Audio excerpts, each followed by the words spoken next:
नम्रता आराम से। नम्रता, ये क्या हो रहा है?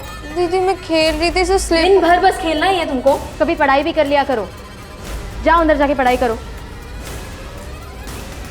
तुम्हें छोटी बहन है यार, कभी तो प्यार से बात कर लिया करो। तुम्हें बड़ा प्यार आ रहा है उस पे? मतलब क्या तुम्हारा? बस मतलब तुम सब समझते हो। दिमाग खराब हो गया क्या तुम्हारा? दिमाग खराब ही है मेरा कि माँ के गुजरने के बाद नम्रता को यहाँ ले आई।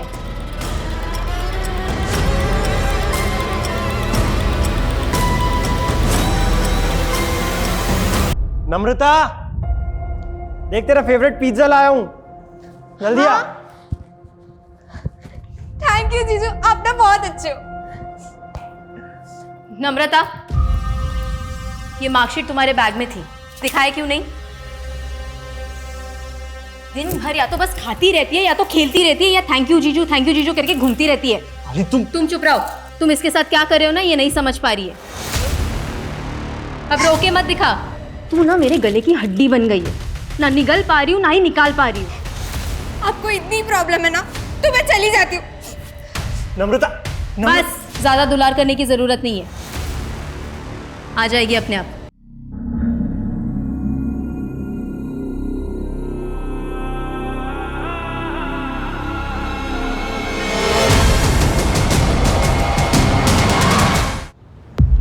क्रिमिनल हमारी सोसाइटी में ऐसे भटके हुए लोग हैं जिससे सोसाइटी को हमेशा बहुत खतरा रहता है। उनकी बुरी इंटेंशंस को अक्सर पहचाना नहीं जा सकता क्योंकि वो हमारे ही बीच में रहने वाले आम लोगों की तरह होते हैं।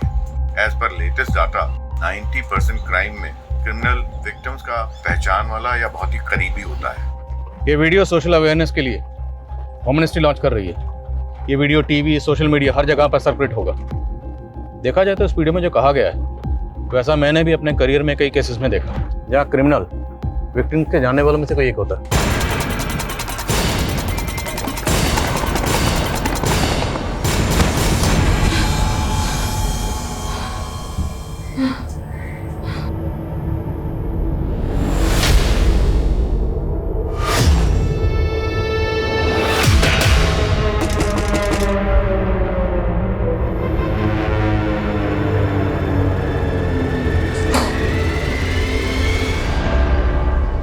अंजलि, मुझे बख्श दे।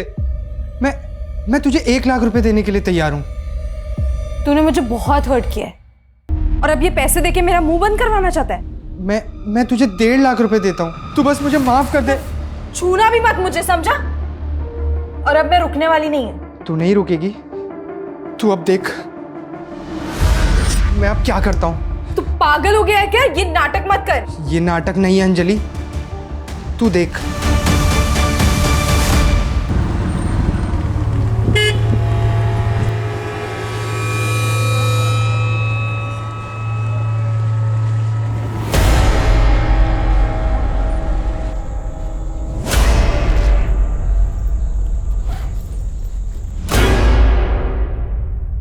दीदी आप आ गए? आज इतना लेट कैसे हो गया? कुछ नहीं, बस ऐसे बहुत अजीब फील हो रहा है। प्रिया आप रुको, मैं आपके लिए पानी लेके आती हूँ। ये लो पियो और बताओ क्या हुआ। वो मेरी जॉब छूट गई है, पर तू टेंशन मत ले, हम अभी के अभी पूना शिफ्ट हो रहे हैं, ठीक है? अभी? हाँ अभी।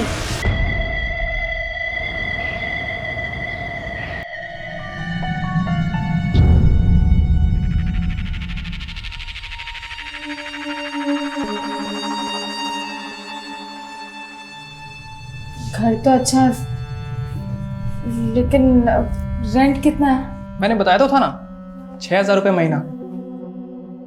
थोड़ा कम नहीं हो सकता क्या? बिल्कुल नहीं, और रेंट के साथ साथ डिपॉजिट भी देना होगा 60,000 रुपये। लेकिन आपने तो कहा था।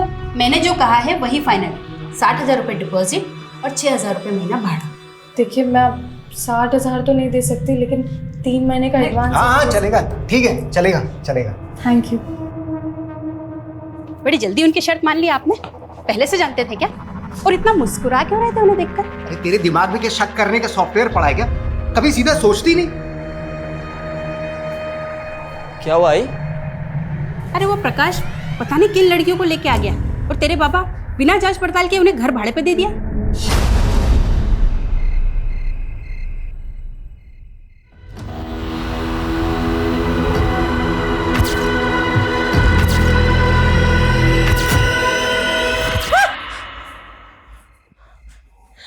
दीदी आप देखो। आपको फिर से वो सपना है ना दीदी? हाँ, सपना ही था। दीदी आपने मेडिसिन ली थी, आपको फिर से वो इल्यूजन हो रहा है। फैन क्यों बंद है? वो दीदी लाइट नहीं आ रही है।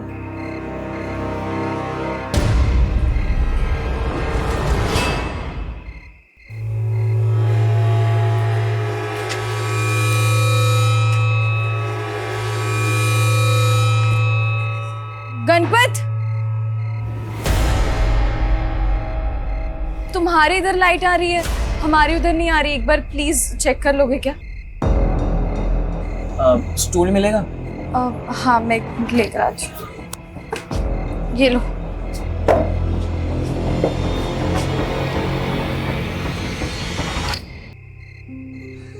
हमसे गिर गया था, पावर शेडिंग की वजह से शायद। Thank you.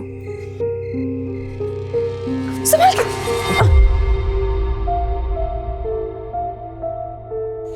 अब लाइट आ गई, मैं चलता हूँ। मैंने तो आपको पानी के लिए भी नहीं पूछा। नहीं, इट्स ओके, मुझे वैसे भी रात भर पढ़ाई करनी है। तो कॉफी बना देती हूँ, रात भर नींद भी नहीं आएगी। नहीं, इट्स ओके, चलेगा। अरे आओ ना, आओ आओ, चलो। अरे कोई बात नहीं, चलेगा। बैठो, मैं बना के लेकर आती हूँ। बैठो। इतनी रात को तू यहाँ पे क्या कर रहा है? अरे वो आंटी, मैंने बुलाया था क्योंकि मेरे घर की लाइट चली गई थी। लाइट जाने का बहाना बनाकर तूने मेरे बेटे को यहाँ पर बुलाया है? क्या? आई कुछ भी तू मत। तो चुप ही कर। तू जानता नहीं है ऐसी लड़कियों को? अरे इनका तो काम ही है अच्छे घर के लड़कों को फंसाकर उनका इस्तेमाल। बस करो आंटी, मैं चुप हूँ तो मतलब आप कुछ भी बोली जा रही हो? तुम मुझसे जबान लड़ाएगी 2 टके की लड़की। खबरदार जो आपने ये सब लैंग्वेजेस यूज किया। हाँ तो क्या कर लेगी तू? क्या हुआ क्या? आप तो चुप ही करो। आपको कहा था ना इन लड़कियों को भाड़े पे मत रखो। देखो इतनी रात को हमारे बेटे को यहाँ पे बुलाकर पता नहीं क्या क्या कर रही थी। अरे कोई वीडियो स्टूडियो बनाकर ब्लैकमेल करती तो? आंटी अब आप बहुत ज्यादा बोल रही हो। हाँ तो क्या कर लेगी तू? कल की कल अगर इन लड़कियों को तुमने बाहर नहीं निकाला ना तो मैं इनका सामान उठाकर बाहर फेंक दूंगी। और तुम क्या देख रहा है? चल यहाँ से। आई सॉरी, लेकिन तुमको दूसरा घर देखना होगा। अरे पर अचानक हम लोग कहाँ जाएंगे? मैं कुछ कर नहीं सकता इस मामले में।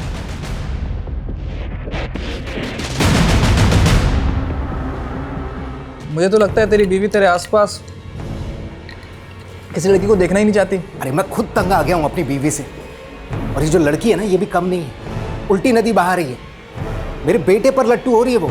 क्या? वो लड़की तो बड़ी तेज निकली। ऐसे कैसे घर छोड़ दे? मैं ये घर छोड़ के कहीं नहीं जाने वाली। और अब मैं उन लोगों को बताऊंगी कि मैं क्या क्या कर सकती हूँ। पर दीदी गलती आपकी भी तो थी ना। आपको पता है आंटी का नेचर, फिर भी आपने गणपत को बुलाया।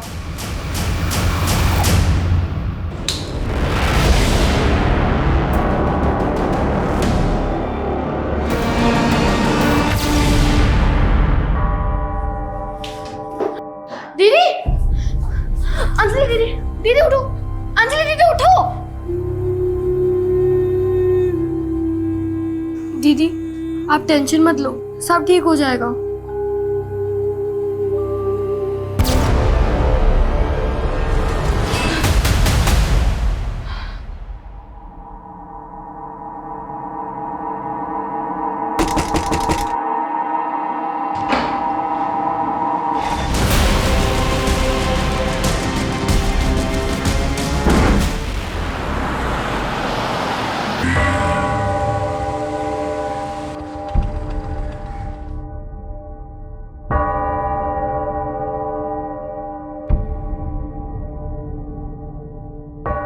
देखिए, डरिए मत।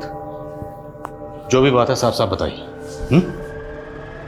घबराने की जरूरत नहीं। बोलिए, क्या हुआ? सर, मेरा गैंग रेप हुआ है। कितने लोग थे?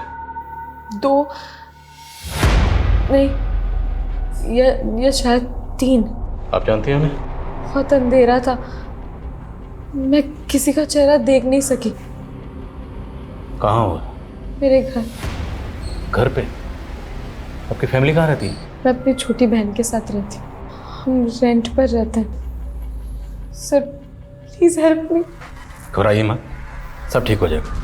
हम मदद करेंगे हर तरह से। लेकिन पहले हमें आपका मेडिकल करवाना पड़ेगा।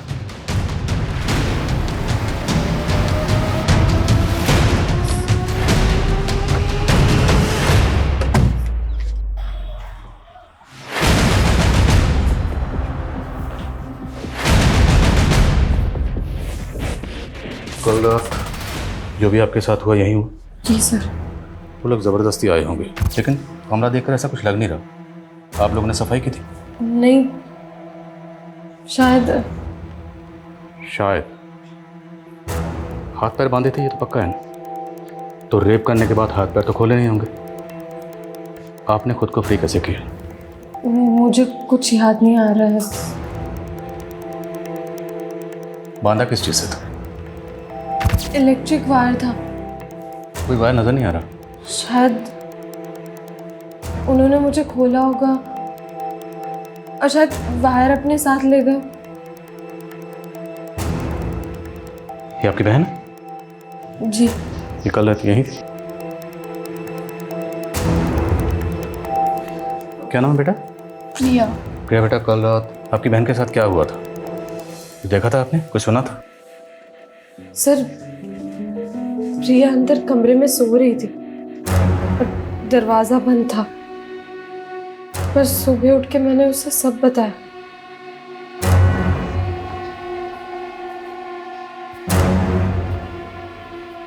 ये लड़की अंजलि कह रही है कि इसका गैंग रेप हुआ है, लेकिन क्या हुआ, कैसे हुआ, इसका कुछ याद नहीं। छोटी बहन साथ में मौजूद थी, उसने भी कुछ देखा नहीं, कुछ सुना नहीं। कैसे मुमकिन है? पड़ोसी से पता करो, शायद किसी ने कुछ देखा है, सुना। मैं मकान मालिक से मिलता हूँ। Okay sir. क्या अंजलि का रेप? गैंग रेप हुआ मैडम। कब? कल रात को। आप लोगों ने कुछ तो सुना होगा, स्ट्रगल की कोई आवाज़ आई होगी, कुछ तोड़फोड़ हुई होगी। कल रात इस एरिया की इलेक्ट्रिसिटी गई। हाँ सर, लाइट तो गई थी। इस इलाके में पावर शेडिंग की वजह से अक्सर लाइट चली जाती है, लेकिन ऐसी तो कोई आवाज़ नहीं सुनाई दी जिससे लगे कि ऐसा कुछ हुआ। अरे कुछ हुआ होता तो सुनते ना। मतलब? सर ये बड़ी लड़की है ना, ये बहुत चालाक है। हमने तो उसे कल ही घर छोड़ के जाने के लिए बोल दिया था, और देखो घर खाली ना करना पड़े इसके लिए ये सब लेकर बैठ गई है। और आप ये घर खाली क्यों करवा रही थी? वो किराया नहीं दे पा रही थी सर। सर आस पड़ोस में इंक्वायरी की, किसी ने कोई आवाज नहीं सुनी। मकान मालिकन बोल रही है कि लड़की झूठ बोल रही है। सर रात को यहाँ इलेक्ट्रिसिटी गई हुई थी। ऐसी कंडीशन में लोग घरों की खिड़कियां खोल देते हैं, लेकिन किसी ने कोई आवाज नहीं सुनी। और बाहर इतना सब कुछ होता रहा और छोटी बहन अंदर सोती रही, उसने भी कुछ नहीं सुना। ये अजीब नहीं है सर? और शर्मा, घर में 2 लड़कियां मौजूद थी और रेपिस्ट ने सिर्फ और सिर्फ बड़ी लड़की को टारगेट किया। मेडिकल रिपोर्ट आने दो, पता चल जाएगा क्या चक्कर है। Okay sir.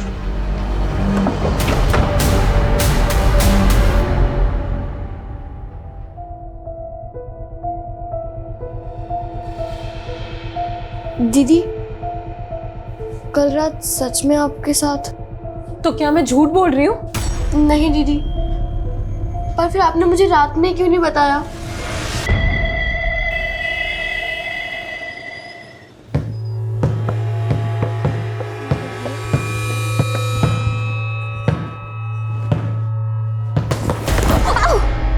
अमिता, आराम से। नम्रता, ये क्या हो रहा है? दीदी मैं खेल रही थी, दिन भर बस खेलना ही है तुमको? कभी पढ़ाई भी कर लिया करो। जाओ अंदर जाके पढ़ाई करो।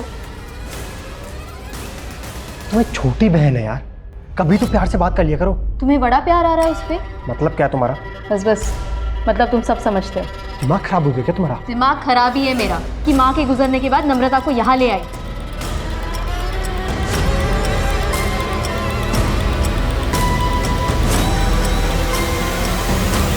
सर ये अंजलि की मेडिकल रिपोर्ट, उसकी बॉडी पे किसी भी तरह की खरोच के निशान नहीं है, जिससे ये साबित हो कि उसके साथ जबरदस्ती हुई, और ना ही किसी रेपिस्ट के सीमेन सैंपल्स।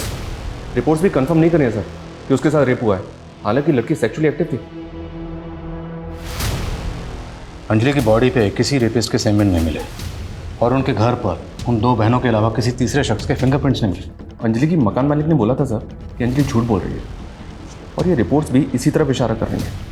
तो देखते हैं अंजलि इस बारे में क्या कहती है। हाँ सर, ये बात सच है कि मकान मालिक ने हमें घर खाली करने को कहा था, लेकिन सर मैं झूठ नहीं बोल रही हूँ, मेरा सच में रेप हुआ है।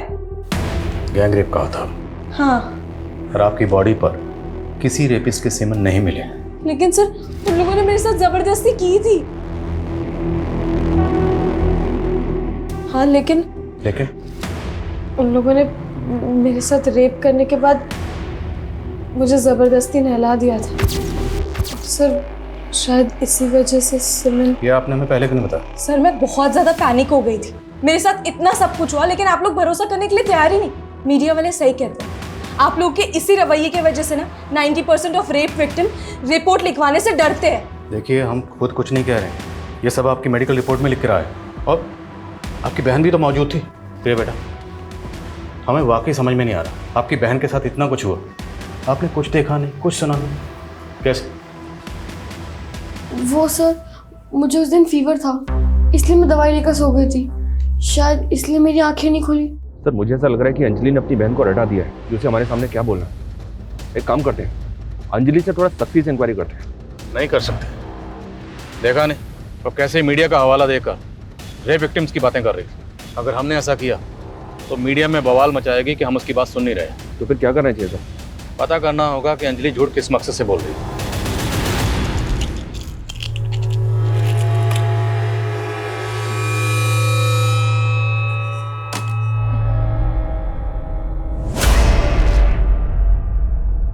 नम्रता, देख तेरा फेवरेट पिज्जा लाया हूं, जल्दी आ।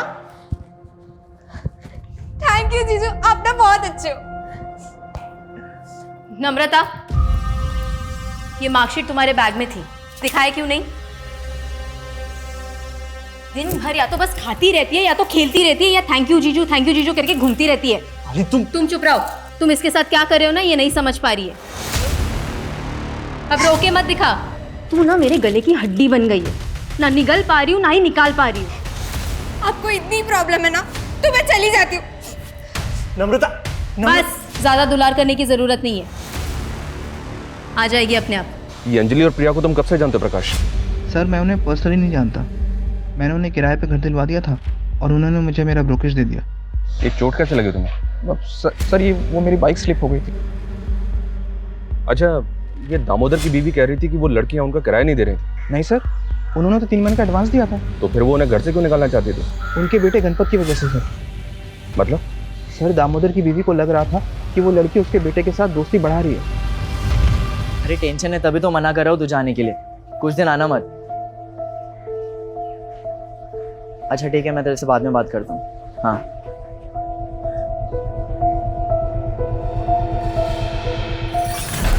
अरे आजकल तो हर रात सुहाग रात। हाँ फिर मुझे मालूम नहीं था कि तेरी जोड़ी ऐसे रास आएगी। अरे भाई तू बस देखता जा, अपना धंधा भी बढ़ेगा और मजे तो मजे भी होते रहेंगे। अच्छा फिर बॉस कौन है मालूम है ना? कौन है बॉस?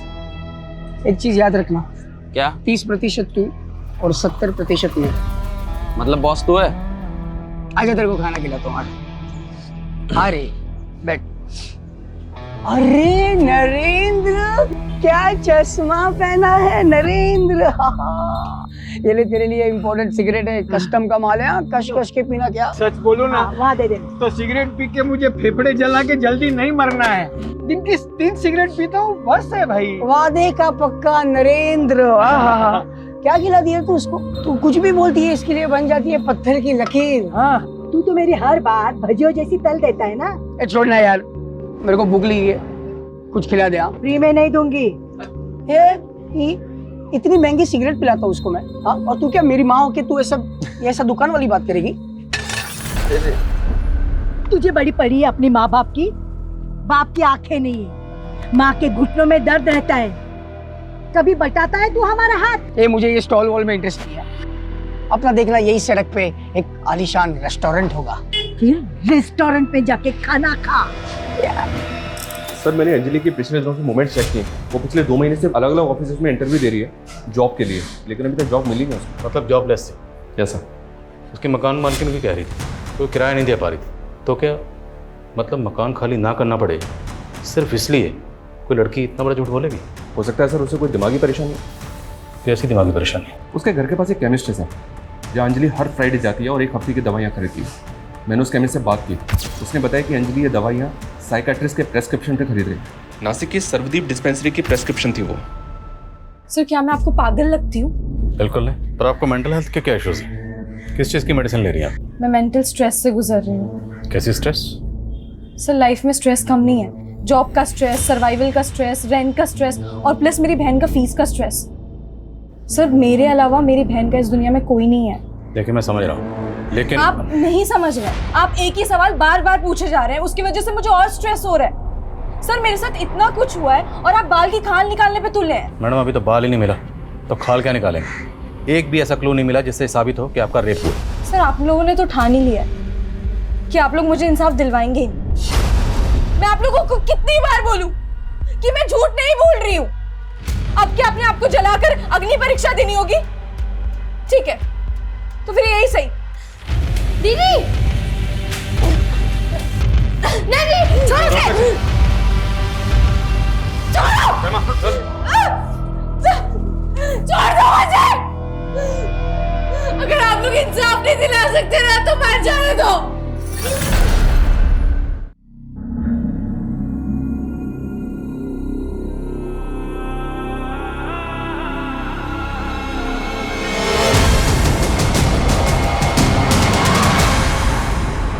यस सर, ये लड़की मेरी पेशेंट थी। 4 महीने पहले ही मेरे पास आई थी। मुझे ना बहुत ज़्यादा स्ट्रेस है। पूरी रात नींद नहीं आती है। प्रॉब्लम क्या है? वो सपना। सपना? उसको चलता हुआ देखती हूँ। मैंने इससे 2 सेशन ही बात की थी और मैं समझ गई थी कि ये कोई सपना नहीं है बल्कि उसका कोई पास्ट है। तो क्या अंजलि ने आपको ये बताया था कि उस औरत से उसका रिश्ता क्या है? एक्चुअली उसने खुलकर कुछ भी नहीं बताया, बल्कि मैं सोच रही थी कि नेक्स्ट सेशन में उसे डीपली डिस्कस करूंगी, पर उसने तो आना ही बंद कर दिया। वो नासिक में कहाँ रहती है? शायद गणेश नगर, वहीं पास में ही कोई अनुवा केमिकल्स करके कोई एक कंपनी है, शायद उसी में काम करती थी। क्या अंजलि ने रेप केस फाइल किया है? उसने तो हमें ये बताया कि उसका गैंग रेप हुआ है। पर सर ये सब किया किसने? वो तो अंजलि को भी नहीं पता है, लेकिन हम ये जानना चाहते हैं कि उसने यहाँ का जॉब क्यों छोड़ा। सर वो जॉब करने आई कहाँ थी? मतलब? सर मुझे आपको बताने से बहुत डर लग रहा है, लेकिन आपको कहीं और से सच्चाई पता चले इससे पहले मैं आपको सच बता देता हूँ। भाई बहुत तगड़ा ऑर्डर लगा इस बार हाथ। क्या बात है? 1 kg ड्रग कानपुर ले जाना है। रिस्क तो है, पता क्या करें? नरेंद्र, अरे मेरा बाप कब काम आएगा? सुन, ये दिव्या लोग है ना, ये लोग को क्या मिलता है मालूम है? हमदर्दी। ये लोग का चेकिंग होने का चांसेस बहुत कम है। नासिक में स्टोर मैनेजर कुणाल को रेप की धमकी देकर ब्लैकमेल कर रही थी और यहाँ पे ये गैंग रेप चल क्या रहा? कुणाल झूठ बोल रहा है सर, वो मुझे मोलेस्ट कर रहा था। 1.5 लाख रुपए लिए थे तुमने कुणाल से, ट्रांजैक्शन का प्रूफ है हमारे पास। हाँ मैंने उससे 1.5 लाख रुपए लिए थे, लेकिन वो मुझे मोलेस्ट कर रहा था। मैंने उसके खिलाफ कंप्लेंट करने का भी सोचा, लेकिन जब उसने सुसाइड करने की कोशिश की तो मैं पीछे हट गई। सर मैं आपको गुमराह करने की कोशिश नहीं कर रही, मुझे तो ऐसा लग रहा है कुणाल आपको गुमराह करने की कोशिश कर रहा है। कहीं ऐसा तो नहीं उस रात कुणाल ही आया था मुझसे बदला लेने के लिए? हमने बार बार पूछा कि आपके साथ जो भी हुआ वो किसने किया, कौन था, कुछ याद नहीं आया, और अब अचानक कुणाल पे शक। नई कहानी। वैसे और भी कई कहानियाँ हैं जो पता चली हैं। वो औरत कौन है जो जिंदा जली? साइकियाट्रिस्ट ने सब कुछ बता दिया। और भी किसी क्राइम में इन्वॉल्व हो? सर मैंने कभी कोई क्राइम नहीं किया है। वो औरत कौन थी जो जिंदा जली? वो हमारी माँ थी सर, जिसको हमारी आंखों के सामने जिंदा जला दिया गया। किसने जलाया? हमारे गांव वालों ने। उससे पीछा छुड़ाने के लिए हमें यहाँ आना पड़ा। मकान मालिक को बोला था कि माँ बाप मर चुके हैं, अब कह रही हो कि बाप जिंदा है, उसी ने माँ को मारा। झूठ क्यों बोला? हाँ सर मैंने झूठ बोला। अगर सच बोलती तो वो हमें किराए पे भी नहीं रखती। अच्छा, मकान खाली ना करना पड़े तो इसलिए झूठ का सहारा? एक बात बताओ, तुम खुद के लिए इंसाफ चाहती अब तुम खुद कह रही हो कि तुम्हारी माँ को तुम्हारे बाप ने मारा था, तो फिर उस वक्त पुलिस कंप्लेंट क्यों नहीं की? तब हिम्मत नहीं थी सर, पर अब लग रहा है सच बोल के भी कोई फायदा नहीं है। अब आप क्या चाहते हैं कि हम भी अपनी माँ की तरह जल के मर जाएं? एक और ड्रामा नहीं चाहिए मुझे, समझे? सर आप ऐसे ही पल्ला नहीं झाड़ सकते। मेरा गैंगरेप हुआ है और ये आपकी ड्यूटी है कि आप मेरे गुनाहगारों को पकड़े।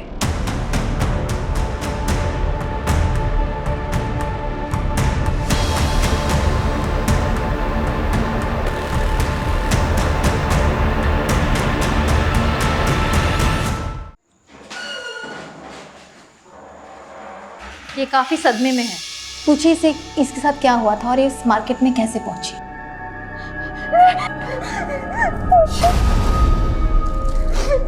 तू ठीक है ना? मेरा रेप हुआ है दीदी। क्या?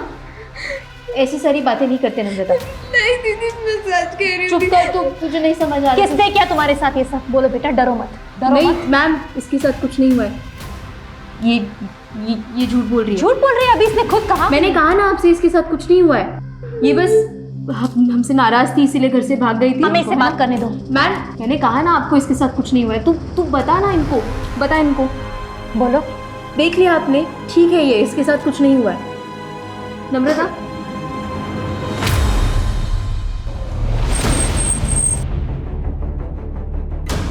हाँ, ये हमारे गांव की ही है, भालेराव की बेटियां हैं। देखिए सरपंच जी, इन दोनों बहनों ने बयान दिया हमें कि गांव के कुछ लोगों ने इनके बाप के साथ मिलके इनकी मां को जिंदा जला दिया था। साहब, हो सकता है ऐसा कुछ हुआ हो, लेकिन ये हमें मालूम नहीं है।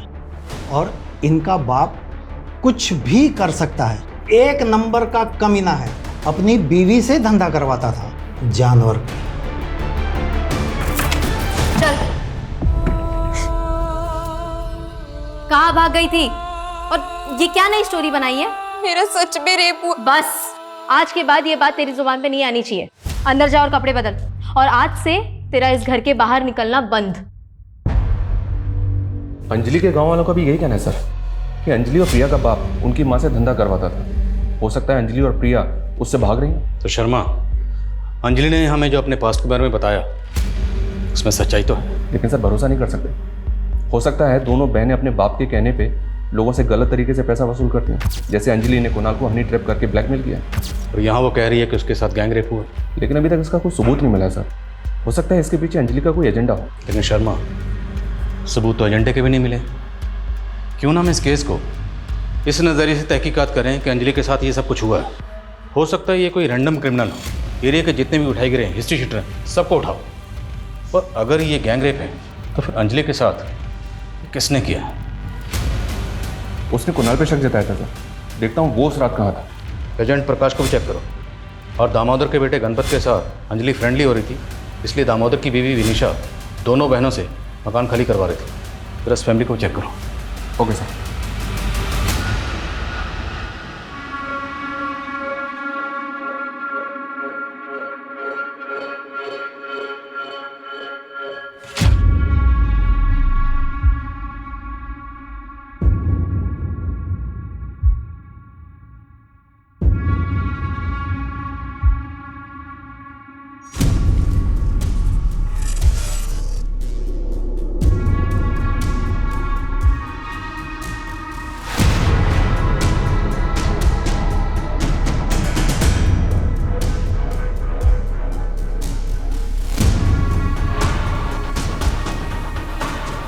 मेरे फोन में क्या चेक कर रही है?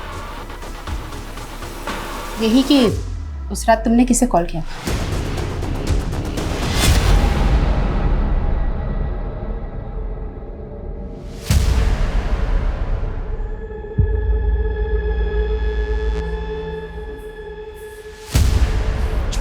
अंदर चल। अरे तुम लोग बाहर से कहाँ से आ रहे हो? अरे सिगरेट पी रहा था बाहर। आज के बाद सिगरेट पीना टांगे तोड़ दूंगा तेरी। चल अंदर।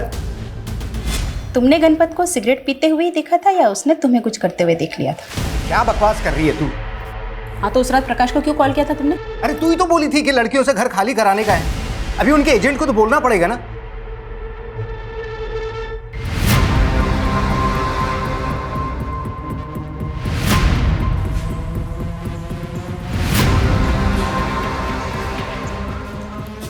क्या हुआ है? उस रात तेरे पापा ने तुझे सिगरेट पीते ही पकड़ा था ना, या कुछ और करते हुए? क्या बोल रही है आई? यही कि तेरा बाप तुझे बचा रहा है या तू अपने बाप को बचा रहा है?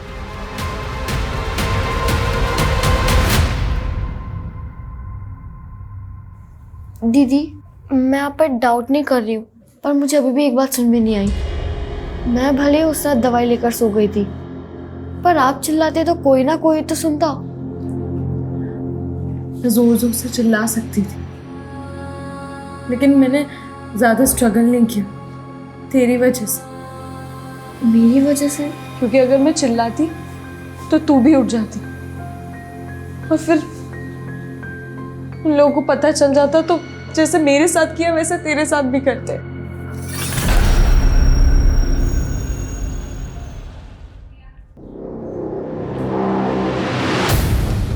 नम्रता ने हमें आपके फोन से कॉल किया था।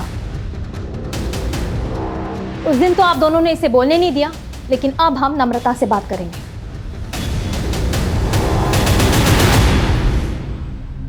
घबराओ मत बेटा, बोलो। मैं दीदी से गुस्सा थी और दूर चली गई थी। वहां बहुत अंधेरा था। कौन था वो? तुम जानती थी उसको?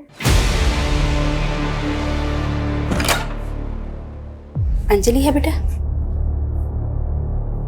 आप फिर आ गई मेरी तकलीफ का मजाक उड़ाने। मैं तुमसे बात करना चाहती हूँ। बोलिए। कई बार हम लोगों को समझने में भूल कर बैठते हैं, क्योंकि हम उन्हें उसी नज़रिए से देखते हैं जिस नज़रिए से हम उन्हें देखना चाहते हैं। लेकिन हर बात का दूसरा पहलू भी तो होता है। फिर आप ही सोचिए कि मैं अपने रेप को लेके झूठ क्यों बोलूँगी। कई बार सच बदनाम हो जाता है और झूठ को हमदर्दी मिल जाती है। आप तो मुझे बदनाम करना चाहती थी। जिस तरह से तुम अपने सच के साथ खड़ी हो, जो बहुत शर्मिंदगी हो रही, और अब मैं तुम्हारा साथ देना चाहती हूँ, इसलिए मैंने पुलिस को बुलाया है और अब मैं उन्हें कुछ बताना चाहती हूँ।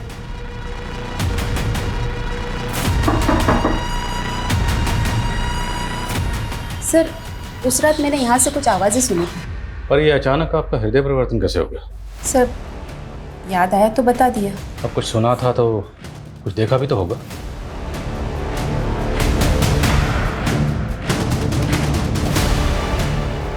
कुछ देखा था? नहीं सर, देखा तो कुछ नहीं था।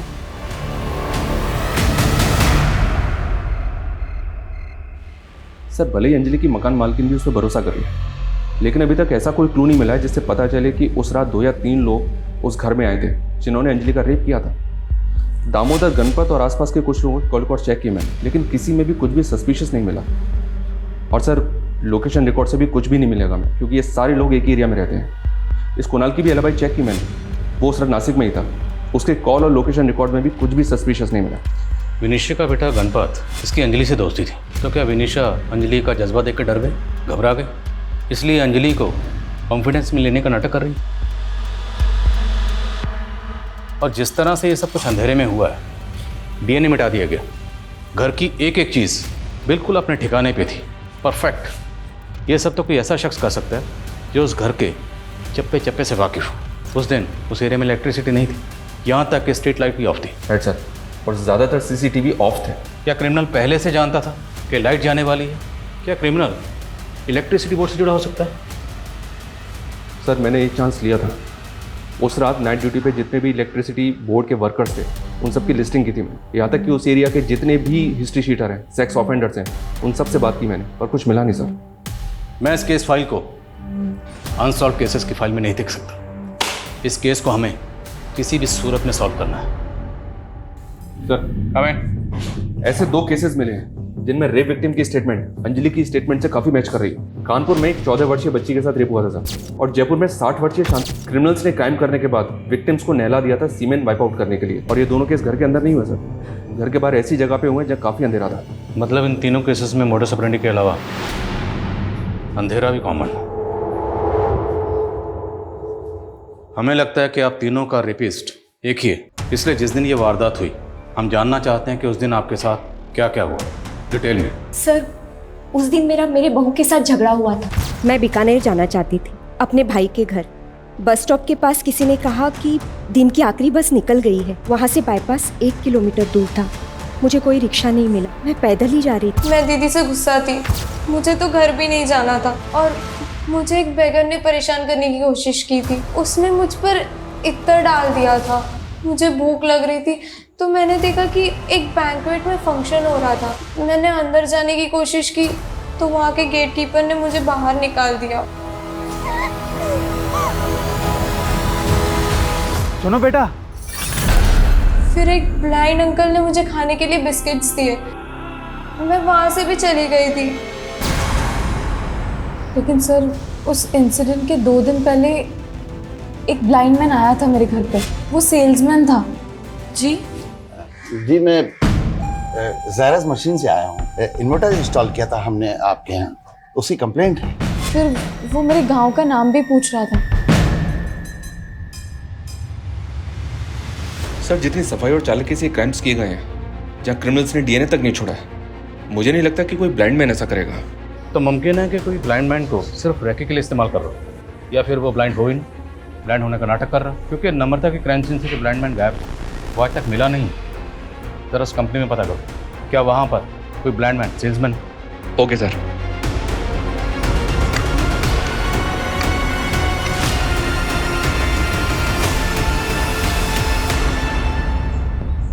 नरेंद्र, हाँ, किरण हमेशा लेट आता है।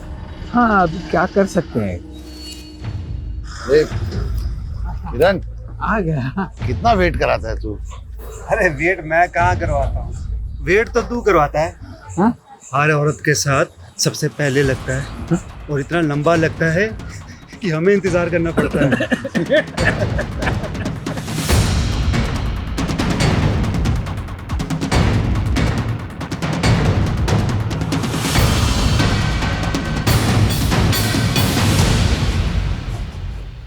आगे एक बेटी बैठी है। की शुरू है सर, उसका लोकेशन यही शो हो रहा है। शायद वो ट्रैवल कर रहे हैं।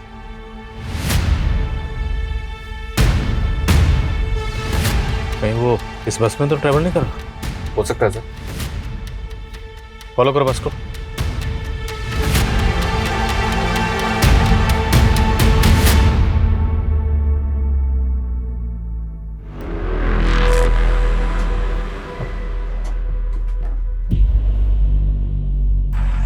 मुझे तो 18 साल से ज्यादा नहीं लगती। मुझे तो 30 की लगती है।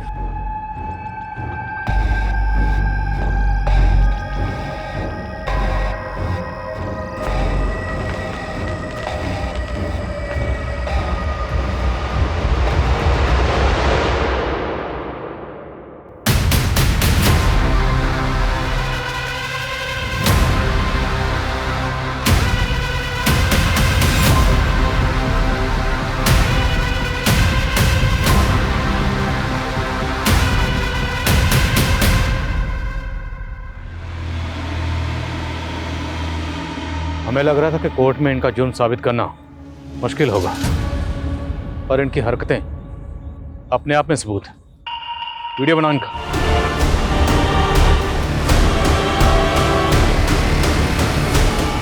पुलिस, लड़की को उठाओ।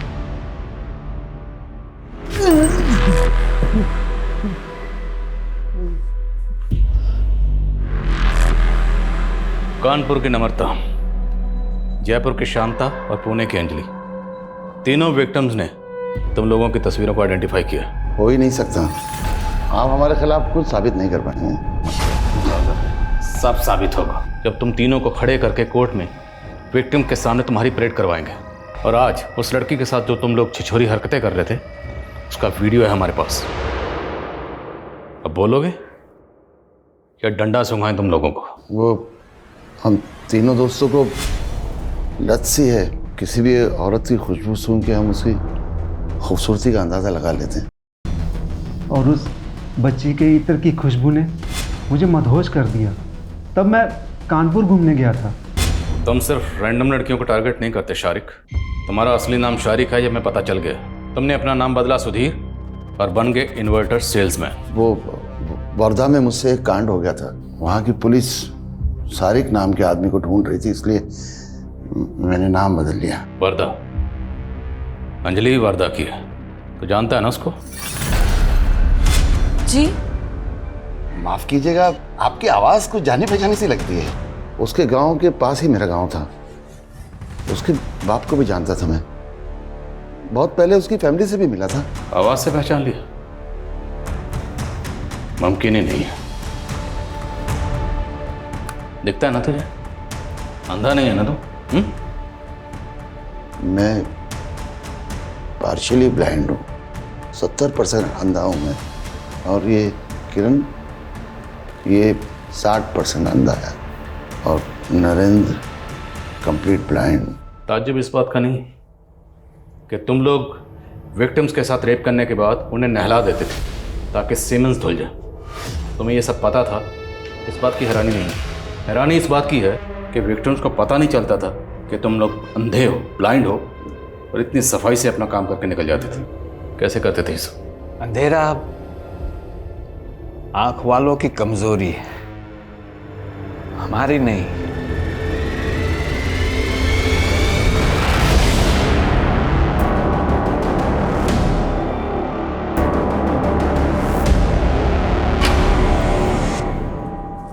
बाबा बेटा बेटा मुझे तुम लोगों के बारे में गांव के कुछ दोस्तों से मालूम हुआ। वो जब पुलिस यहाँ आई थी। अंजलि बेटा, मेरा यकीन मानो, मेरा कोई हाथ नहीं तुम्हारी आई की हत्या में। उस दिन अगर मैं तुम दोनों को लेके ना जाता तो गांव वाले तुम लोगों को भी जला डालते। अरे उन लोगों ने तो तुम्हारी आई के ऊपर झूठा इल्जाम लगाया, उन्हें डायन बोला। बहुत कमीने हैं ये गांव वाले।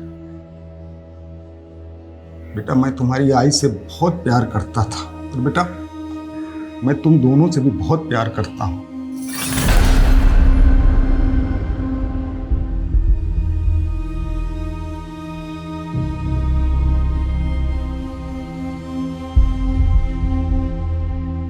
ऐसे स्ट्रेंज केस के बारे में तो मैंने कभी नहीं सुना था सर। मुझे तो अब भी सोच के ये ताज्जुब हो रहा है कि हमने ऐसे लोगों को अरेस्ट किया है जिनके प्रति लोगों का रवैया हमदर्दी भरा ही होता है। इसलिए तो कभी किसी ने इन पर शक ही नहीं किया। दरअसल इस तरह के लोगों की रॉन्ग इंटेंशन को लोग कभी भांप ही नहीं पाते। पर इन विक्टिम्स की आपबीती से लोगों को सबक लेना चाहिए और हमेशा सतर्क रहना चाहिए। और एक बात सर, अंजलि अपनी माँ की हत्या के इंसाफ के लिए लड़ना चाहती है, उसने मदद मांगी हमसे। हमारा काम ही है मजलूम को इंसाफ दिलाना और लोगों को मदद करना, वो हम करेंगे।